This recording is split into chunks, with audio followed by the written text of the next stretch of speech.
Welcome to the second edition of Viper Voices. I'm Graham Turnbull, very pleased to be joined all the way out in Richboro, Pennsylvania, former Viper Michael Ufberg. Michael, how are you? I'm doing very well, Graham. Good to be with you, and it's good to see you. I know it's been a little bit of a long time here, but I'm really excited to do this. Yeah, hard to believe. 4 years ago, you made your Viper debut. You spent 2 years in Vernon. Now you spent 2 years at Princeton. But, I mean, all things considered, I mean, we've talked about this, feature before. We did it last week with Connor.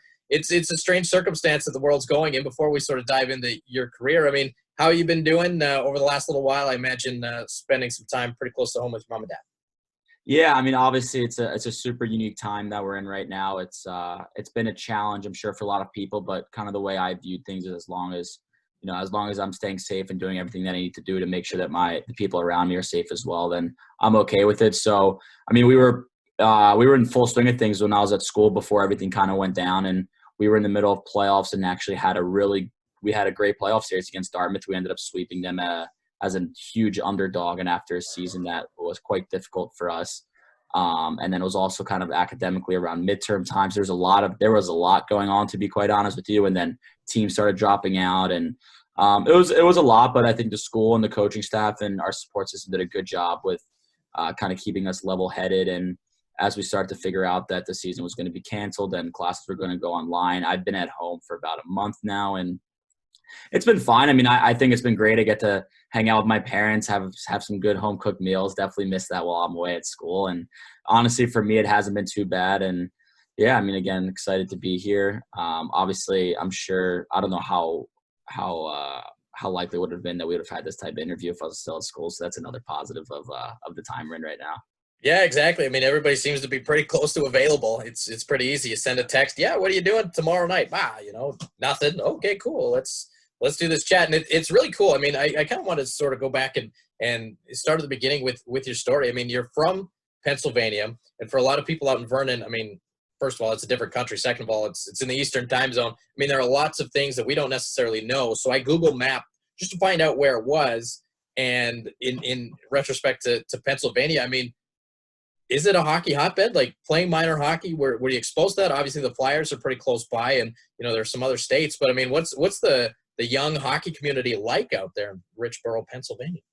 Yeah, so it is not a hotbed. I always had to travel pretty far to play at a high level. I grew up playing basically double A and triple A, and I grew up playing double A because it was closer to our house. And then as I started to move ahead and realize I need to have better competition, I started to play for a few teams in Jersey. So that started with the Mercer Chiefs, which is actually near Princeton, ironically. And then I also played for Team Comcast, which was in South Jersey. And Team Comcast is and was an organization that had a lot of kids of current and former Flyers players. So there was a huge Flyers contingency there. And that was a great organization. That's kind of what kickstarted my future career in playing hockey.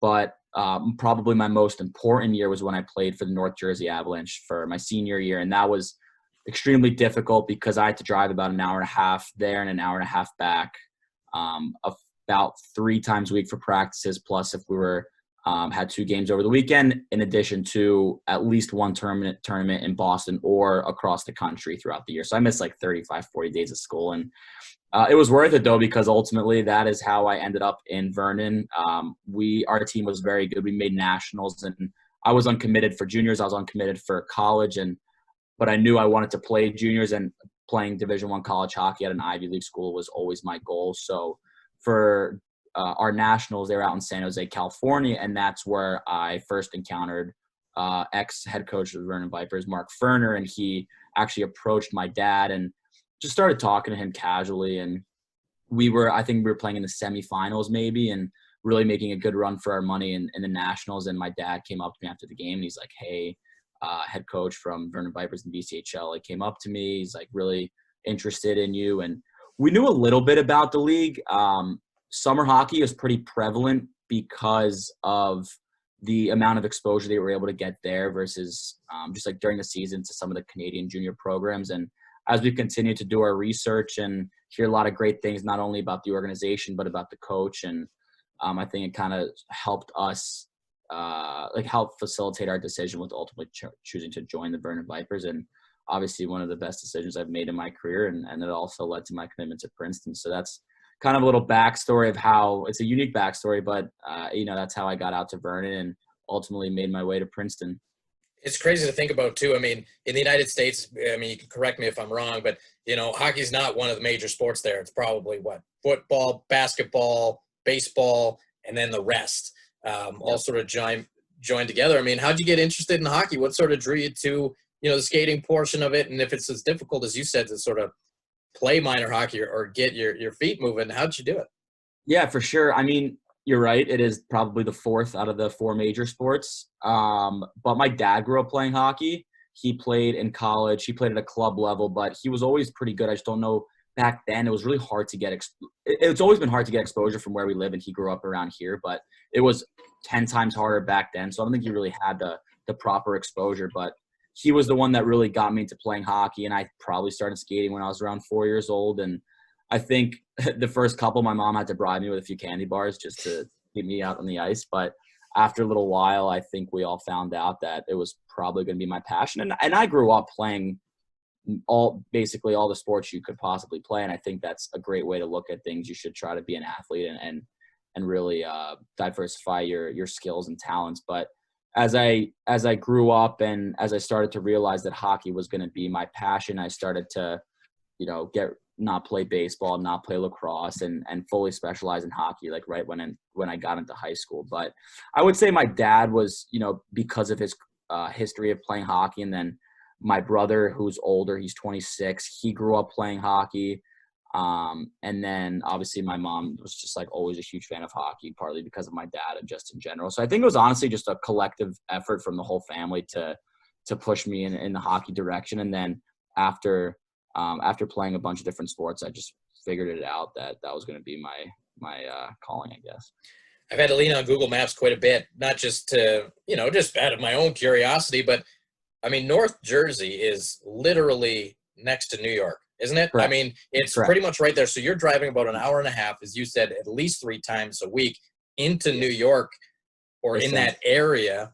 I mean, that takes quite a bit of dedication, not just on your part, but I mean, again, that's sort of, you lean on your mom and dad for that.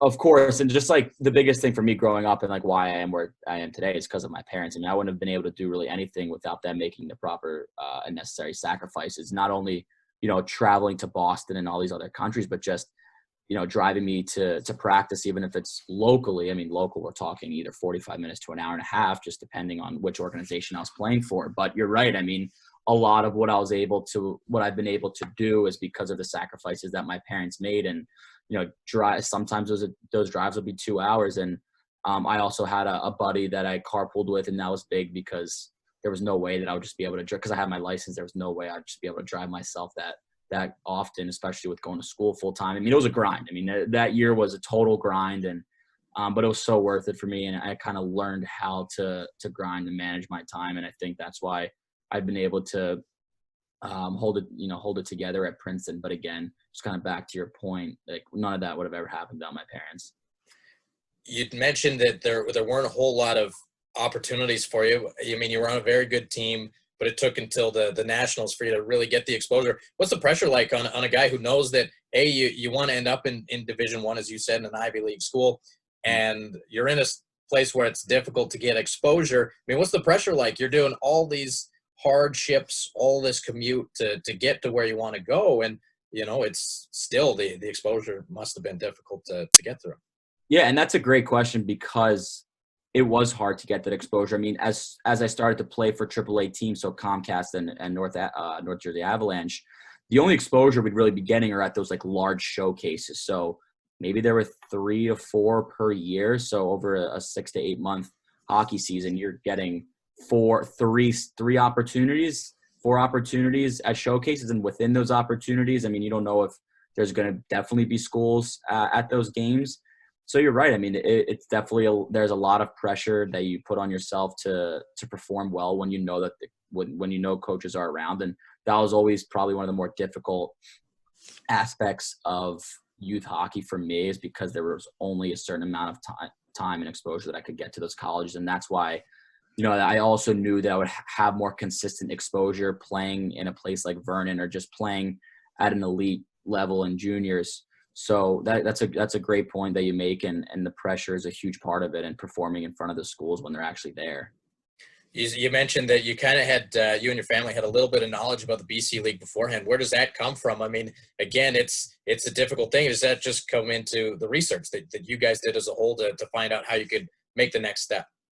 Yeah, for sure. So, like I said before, summer hockey starts to get more prevalent as you specialize in hockey, not just other sports. And that's where you get to play with kids all over the country, or even, let's say, if I had a summer showcase in Boston and I'd be playing with a team out of North Jersey, like I probably wouldn't know a majority of those players, but they would be coming from all over the place. And that's where I remember I first started to hear about this league, the BCHL, because before, as an American, it was all about the USHL. Like that was the number one goal. Obviously, when you're younger, it's to make NTDP. And then after that, if you don't, then you got to play in the USHL. And then you start to hear about the BCHL and how it's a great league, and how it's super wide open, really good for your skill development, really good, really nice area. I mean, all of the things that people talk about that are great about the BCHL. And I remember then my family and I started to do some more research. And as time went on, we just started to hear and meet more people that played there. And I think those testimonials really made a difference for us. And then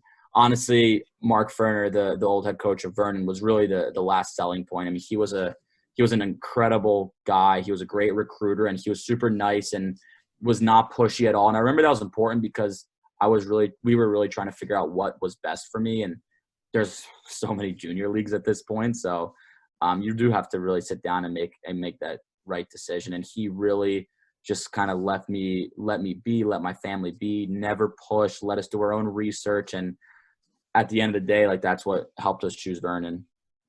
You end up in Vernon. I mean, population in and around the area you live in, I imagine, is pretty big. You come to Vernon, not so much. I mean, what was the adaptability for you to get used to a community like Vernon, where hockey is the big thing in town, but again, population differences, maybe cultural differences to a point. I mean, what was that like? I imagine it was probably a bit of an eye opener once you got settled in. For sure, and there's a lot of parts to that question. So first, we really never had been to the Pacific Northwest. So our first thoughts was like, wow, this is gorgeous, because you fly into Kelowna and you take that drive and you're driving by Okanagan Lake, and you get to Vernon, you see Cal Lake, and you see all these nice like little suburbs of Vernon. You're like, this is gorgeous. I mean, I remember when we first got there, we're like, this is beautiful. And we were in Vancouver as well, and we were like, wow, this is like truly an amazing place.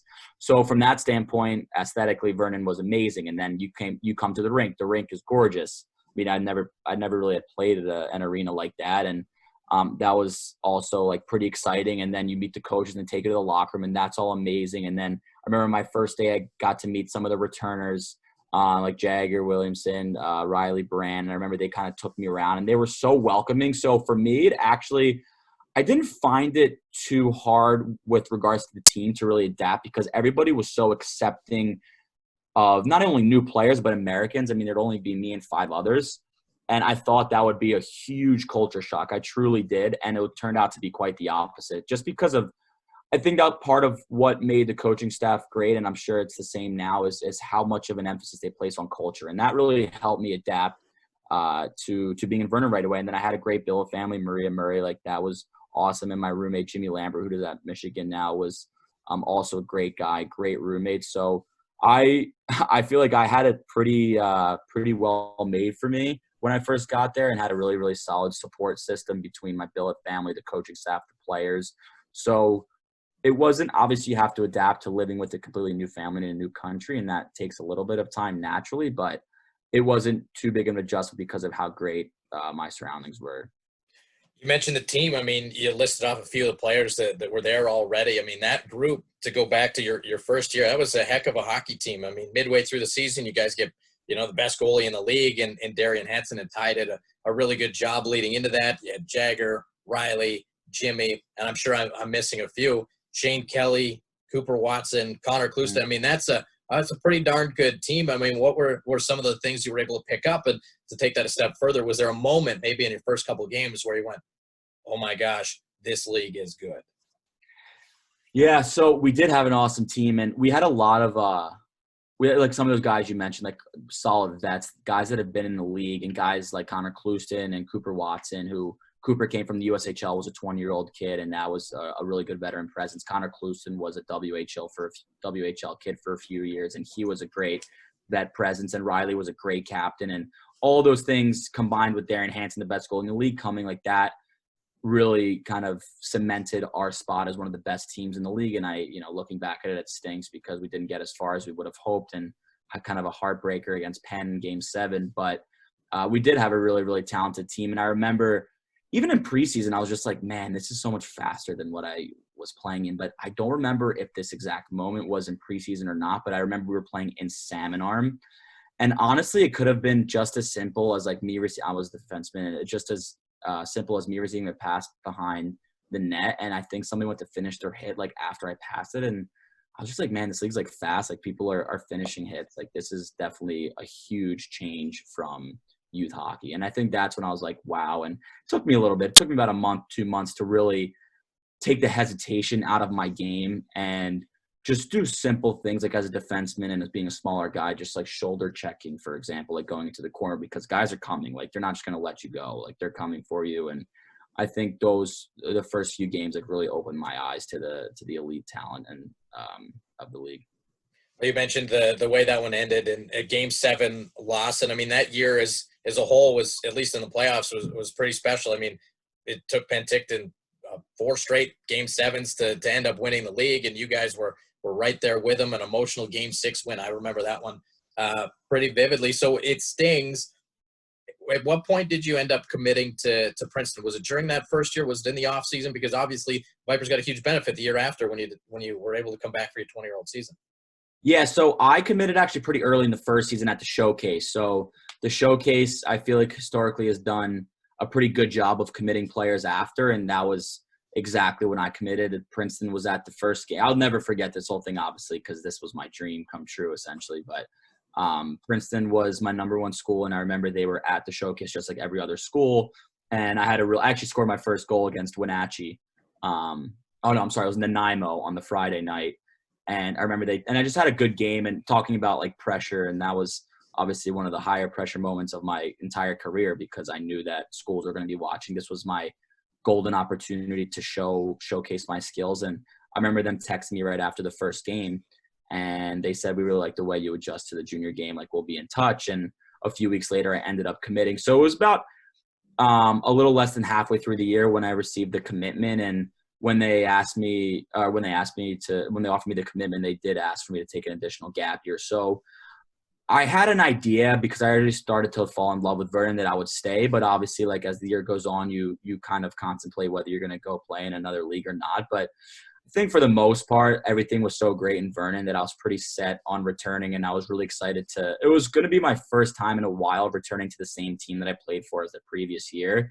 And I think that played a large part in my decision. And I loved it there. I loved the guys coming back and just the guys there in general. I loved the coaching staff, my billet family. Like everything was great. And I thought coming back to a comfortable situation and having the commitment in my pocket as well, that would really allow me to flourish and develop as best as I can that 20-year-old year.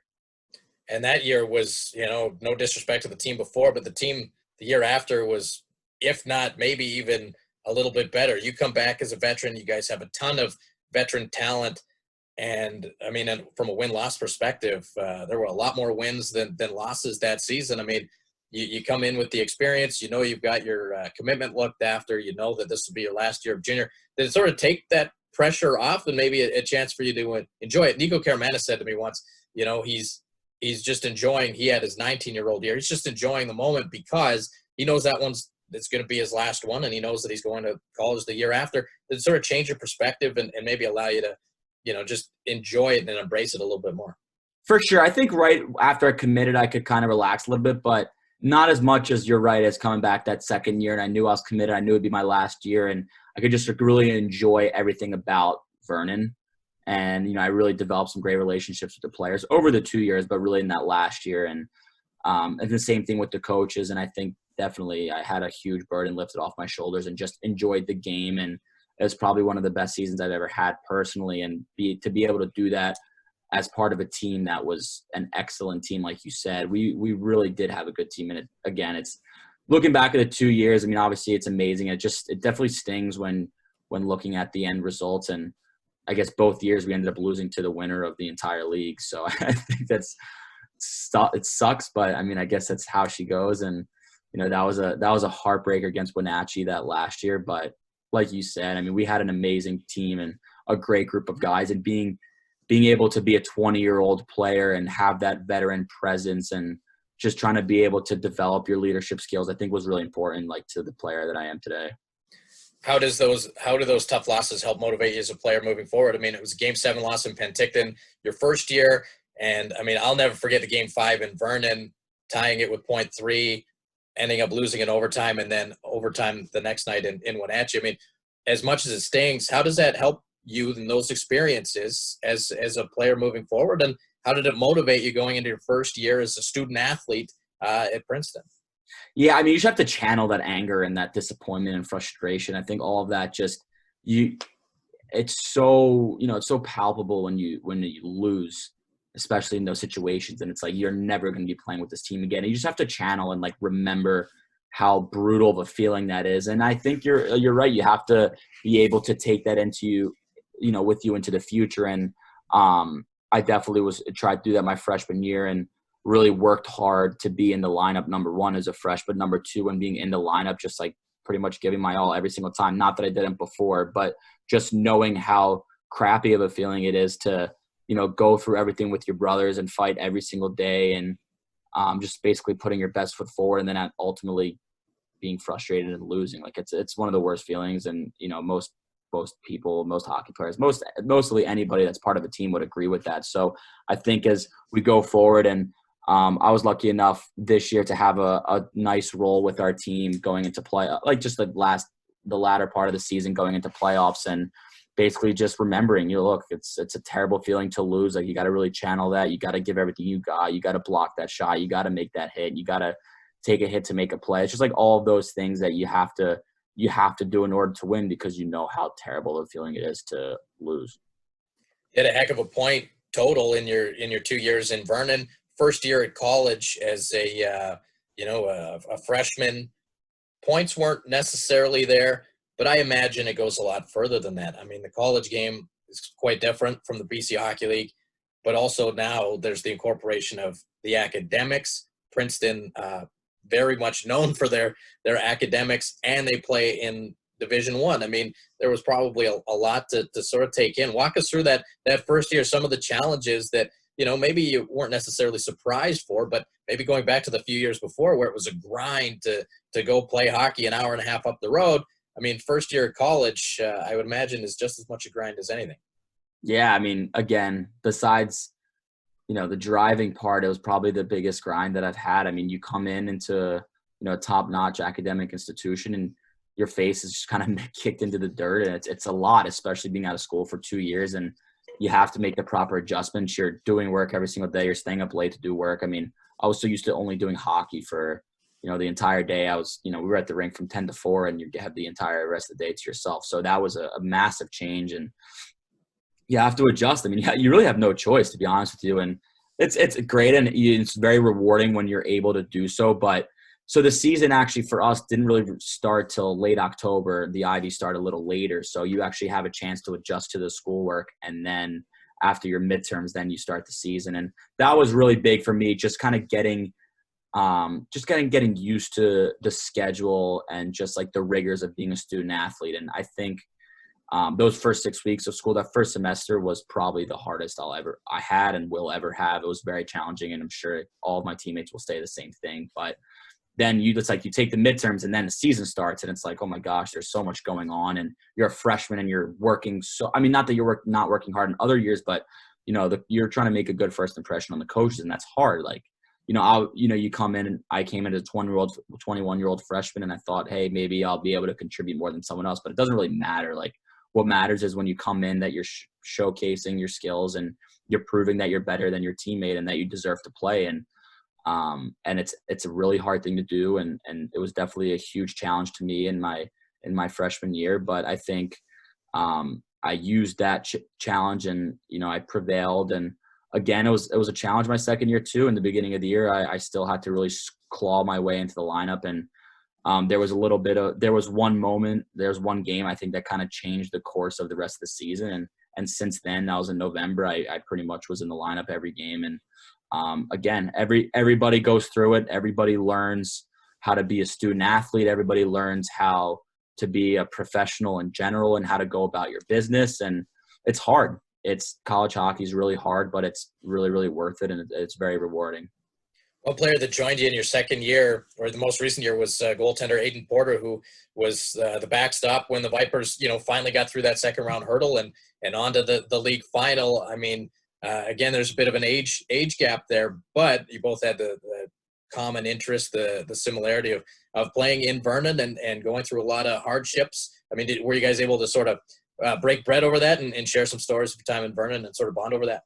For sure, yeah. I mean, we always bond over Vernon. I think we both had great experiences there, and I just try to help out him and everybody else, like as an older guy. I mean, when we were freshmen, all of our upperclassmen were super, not even our upperclassmen, everybody on the team that was older than us was super helpful, and I just tried to do the same for all the freshmen coming in, being a sophomore. So we definitely were able to break some bread over our Vernon experiences, and definitely had some similarities and played with a lot of similar players. So even now we'll always kind of like joke around about certain aspects of Vernon because we do have that in common. And, Aiden, I would say, had a pretty successful year as a freshman goaltender. He got some nice opportunities to play and did pretty well when he did. And I mean, we have a really solid trio of goaltenders, and we'll have one senior, one junior, and one sophomore. So it'll be interesting to see what happens, but I think he came in and adjusted well to being a student athlete.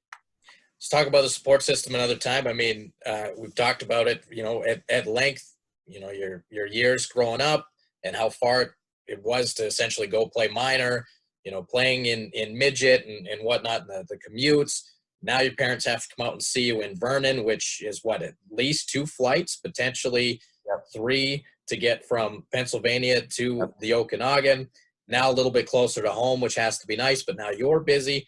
I mean, I've had a chance to meet both your mom and dad, and they're fantastic people. I pump their tires, really. I mean, the support system, as you sort of did earlier on, but I mean, it takes a pretty special group of people to help get one person where they are, and your parents did that extremely well. For sure, and you're definitely right. And like I said before, I mean, I wouldn't be where I am without them, like at all. Like they have a huge responsibility, and they play a huge role in who I am today and where I am today. And I mean, like you said, you met my parents because they would come out about once a month to 3,000 miles away. And you're right, it's about 2 flights, and obviously that takes an enormous amount of sacrifice from their own personal lives, and they're willing to come out and watch. I mean, they had so much fun coming out to Vernon. Like, it wasn't just me that loved Vernon. They absolutely adored it as well. And they always look forward to their time coming out. And they just got along really well with the players and the families and you and the coaches. And they honestly loved coming out. And it was obviously, everybody was always like, oh my God, you're here again. But they were like, hey, we love it and we're willing to make the sacrifice. And that's great, being their kid, and they're willing to make that sacrifice. But obviously now, I mean, they don't miss a game. I mean, the furthest we travel is St. Lawrence, Clarkson, and even though they'll come to those, so they don't miss any games. Like I see them at least once a week during the season, twice a week, because the Friday and Saturday games, and they deserve that. Like, they deserve that a ton, that I'm close to home. And out of the season, they'll come for dinner once a week or so. So it's really nice Princeton's about 30 minutes from home, so that's really, really nice for me. It's definitely much different than being 3,000 miles away from home when I was in Vernon, but yeah, they definitely deserve it a lot for me to be close, and it's nice that they come and get to see our games as well. Well, we'll sort of wrap things up. I mean, an opportunity to sort of open the floor to something, if anything, you kind of want to say to the Viper fans. Obviously, your 2 years in Vernon, you made an impact. You were part of 2 very good hockey teams. You were able to accomplish your goal. You were able to play in a great community, a great environment, and clearly that was a good fit for what your future had to hold. So we're sort of going to, let you just open the floor, and if there's anything that you want to share, positive memories, people that had a big impact on you in the community as a whole, the opportunity is yours. For sure. Well, I mean, to start at where I am today, it wouldn't have been possible without playing in Vernon and being a player there. So I just have to say thank you to the entire community. I mean, it was such a great experience, and I think it really shaped who I am today. It made me a better person. I think even away from hockey, it really was an incredible experience, and I'm glad that I got to take those 2 gap years because of Vernon, I was able to come in as a 21-year-old freshman and just really feel comfortable with myself, just be a little bit more mature and just come from such an incredible experience. So obviously, you know, after my parents and my family who really helped me get out there, I have to say thank you to the coaching staff and, you know, the old owner, Duncan Ray. Obviously, it was a tragedy when he passed, and we really dedicated our season to him. And he was an incredible owner who cared dearly about his players. And if it weren't for him and if it weren't for the coaching staff, I would have never been there in the first place. So I have to say thank you to them. And, you know, the coaching staff really made my experience there wonderful. And all the players that I played with, like I said, the support system, they were incredible. Like, we had such a good culture both years, and all the boys were amazing. Like, I had a smile on my face every day that I came to the rink. And obviously, another huge part of playing in Vernon is the fans. I mean, I think we averaged around 2,000 both those years. I'm sure you guys are still doing something similar to that. And it was always like top 5, top 6 in the league. And I have nothing to say but thank you to the fans. And, you know, the interactions that you get to have with the fans is pretty amazing and pretty special as well. We would have those Boston Pizza post-game shows, and I got to interact a ton with the fans there. And I really enjoyed that. It was a once-in-a-lifetime experience. And even being on the street, like you said, hockey's such a big part of Vernon. It's such a big part of it's in their blood. And you're on the street, you're wearing a Vernon hat, you're wearing a Vernon jacket, and somebody comes up to be like, oh, like, you play for Vernon, like, can I have your autograph? Or they're with their kids. And it's a really special place. I'm super glad that I got to have that experience. My billet family, the Murray family, Maria, Keith, and Oliver, that was also a huge part of shaping who I am today and making that experience what it was. So thank you to all those people. Graham, also thank you to you, best broadcaster in the league. I always told you that. You know, you're very good at your job, and I think all the boys and the organization really appreciates that. And yeah, I mean, I guess thank you to everyone for making that experience so special and really shaping who I am today. Well, we really appreciate it. I know the Vernon fans who have had a chance to sort of take in this feature, this podcast, this video. I know they enjoyed it last week. Really looking forward to this one as well. We really appreciate the time. We're glad that, you know, you have a little bit more of it, you know, specifically at around this time of year. But we really appreciate it. It was great to watch you play for a couple of years. It was great and I'm sure the Viper fans will echo that as well. And we really wish you all the best moving forward in your last 2 years of college hockey and whatever the future holds for Michael Ufberg. I appreciate it, Graham. Thank you very much. Really enjoyed it. Brandon Whistle, though, pushes it ahead to Lansdale. He's got a man to the net, drops it for Ufberg, though he's in. He shoots, tipped, and they score! Colton Bilodeau! Colton Bilodeau, I think, tipped it in. If it didn't, it'll be Ufberg's goal, and I think it'll be Ufberg's goal. But the first period report. Here's Michael Young, and Michael Ufberg scores!